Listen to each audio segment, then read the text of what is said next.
I've actually never dated my race ever since I started dating only Zulu women. The biggest misconception about our relationship is that our families don't get along. Like the first family gathering we ever had was our funeral for our daughter. I've actually never dated my race ever since I started dating only Zulu women. I've only dated Zulu men before, and Ross is the first person outside of my race that I've ever dated. I think I just fall in love with the person before the race or anything like that. So when I see someone, I see their personality, I see their beauty, of course. And and I just fall in love with the person instead of seeing the outward shell of race. So I used to own a small little gym in my area, in the garage. In fact, I used to sleep in the garage as well. It used to be the double garage. And I had a little gym there, and the community members used to pay 100 Rand for the membership.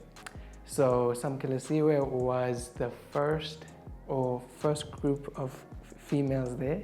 And on her first day, our trainer pushed her to the extent where she started to cry. And so then I was like, no, I took her out of the gym and I took her on a walk, and I knew from there, this is my woman here. Ross used to come by the gate. You never do that. You never. So my mom would be like, yeah, I want some gang again. Some gang, some who come with like it's in Lawa. Ngema that was my mom for you. So, because Ross would just come and be like, hey, you can't. Yeah, that was one of them. Yeah, He didn't understand, the reason behind that. I'll just rock up and think, Just rock up and be like, okay, I'm here to pick you up. I'm like, I go, you don't do that. So mom is old age, so practices does like that. So my mom didn't actually like that. Samukelisiwe and I have been together for 4 years now, coming on the 4th year. We've been together for 4 years, but we've known each other for 5 years. And she gave me a timeline by the 5th year. If we're not married, then we're moving on. So I have until next year, October, to get married. She used to live like 1 block away from me, so I could literally just walk to her house. And within the first year, we got pregnant. We got pregnant, so during her pregnancy, we lived together. Mom and dad built me a boys' room. That's I'm still learning. So an out room attached to our house. We lived there, and that was the plan. And then after living with my parents, we moved here to Johannesburg for a better life. So the thing is, because I was sick during my pregnancy, my mom agreed.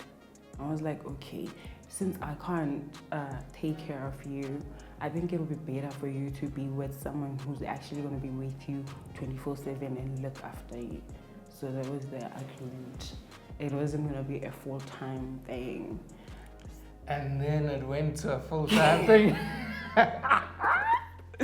Yeah. So then when we decided to move here in Johannesburg this year, I just said to my mom, I'm looking for a job in Johannesburg. Can I just move in with Ross? It's not like a permanent move in. It's like me looking for a job. Once I get a job, then I can, have my own space. Oh, this is going to be on TV. She's going to see. The biggest challenge that we've faced in our relationship, I would say, losing our baby. And it's been hard. It's been really hard. You just have to take it day by day. So without going into a lot of detail, Samukelisiwe was 7 months pregnant, and then she actually, I don't know how to tell the story, but she gave birth, and then a few minutes later, our daughter passed away. So that has been the biggest challenge. I used to look at people who were depressed before I got depressed as something that you can get over very quickly. It was a very difficult time for us for about 2 years. She was born in 2021, so February, so it's almost been 2 years, yeah. Like the first family gathering we ever had was our funeral for our daughter. So what a way to start a family. Yeah. The biggest misconception about our relationship is that our families don't get along. Yeah, that's true. That how my family reacted was, as always, mom wants to meet my lady that's making me happy, and she already met her because she went to the gym, right? So my mom was like, is this the one here? Because we were very close at the gym. We would always be having our hands on each other, eh? And talking to each other, making each other laugh. So my mom knew before I even said anything that I've seen her, I know her. She's absolutely amazing. Yeah, and mom is mom and dad, warm, welcoming, happy. My fears and concerns was I knew that Kay's family was very traditional. But me being me, like I used to rock up to her house, just go to the door and say, hello, I'm here, even when we were dating. And I didn't know that, you don't do that. You stay at the gate or you just call her outside because, in strict tradition, the boyfriend doesn't come to the house, am I right? Until what do you pay? You pay lover. Oh, until I pay lover. So yeah, I was fearful that I wouldn't be accepted. But then when I met Kay's family, it's just warm personality, loving family, and yeah, shout out to Mama G. Yeah, Mama G is the best, and Gogo and Papa G, absolutely loving family. My mom was not easy at first when I told her about Ross. That's because my mom believes in amalobolo, things like that, and she thought Abelungu, they don't pay level. I don't know. Is it okay to say Abelungu? It's okay. It's okay. It's fine. So that was her biggest concern. But other than that, Ross. When she got to know me. Oh yeah, wait. Then it was hundreds. Then with time, Ross used to. I told Ross, what in Zulu culture, you have to buy a sweet for in order for her to, be easy on you. And Ross will buy chocolate and things, and then I'll be like, Ma, mango. I didn't buy her love. No, not like it's not. I didn't buy her love. It's not buying. So then I was like, Ma, there's something called umkhonzo, umkhwekazi. So ma uThorosa ngokhonza with chocolates and sweet, and then I was like, indoda ngempela ke umkhwenyana. So that's how my mom, was just like easy around Ross and about Ross, and then it's a long story. They love each other now. Yeah. It's like, hey, best friends. You better treat that man all right, okay? When she's at her home for some time and she's like, Yeah, she's not at Ross's house. All the time. What did you do? Hey, what did you do to Ross? It's always me on the wrong. What did you do to Ross? He doesn't come around anymore. Is he okay? Are you doing okay? That sort of thing. So my mom is easy now. Have I tried to learn Zulu? Yes, kangan. I don't know. I need to pick it up a lot more. I do struggle with the language a bit. And the times that I know Zulu is when someone is angry in the house. Then I know these words. They just come out of the mouth. And I'm like, okay, this one here. I've heard this one before, I know. So yeah, that's when I'm starting to pick up. And then obviously I have the best teacher here. She teaches me, is very patient with me when I need to learn and understand what the comments are saying, because all of our comments are sometimes in Zulu. So yeah, I'll get there. Maybe 5 years from now, I'll be more fluent.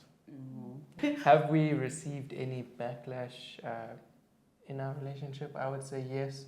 We had one actually physically as well, where this guy swore at us while we were going for a jog.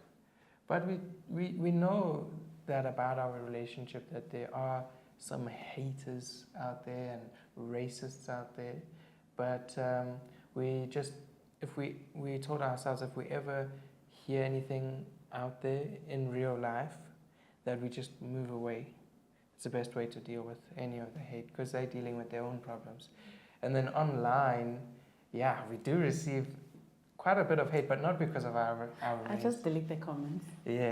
That's how I deal with it. Yeah, but also the algorithm, even if it's a negative comment, it still helps the video grow. So keep commenting negativity, I guess, doesn't affect. I will say I have no pressure because, I mean, I don't live for the online world. I live for myself. So no pressure on me. I just post whatever and live our life together. So, I mean, half of the things that we do online, we don't actually we don't actually do them in our relationship.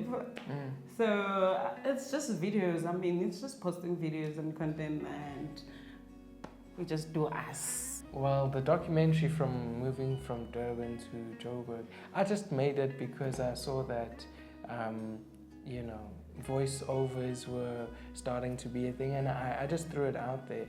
And then when I got the feedback, I was like, whoa, this is hectic, you know. So to backtrack it a bit, I've always had that love for creating videos. So I saw it as sort of like a project to do. And when I got that feedback, it was overwhelming at first, because people were asking me, how much is the rent? Where are you staying? It's a nice place. And then obviously the pressure as well of moving, because behind that, it looks nice that I'm moving to Johannesburg, but then I'm also leaving my family at home, which was heart-wrenching for me. What I'd like people to know about our relationship is that, yes, you see all the happy parts online, right? Because we do make a lot of fun videos, and people tend to paint a picture-perfect line that this is how a relationship should be, right? Because some of the comments that we have is, I wish my man did this, I wish, you know, my wife did this for me.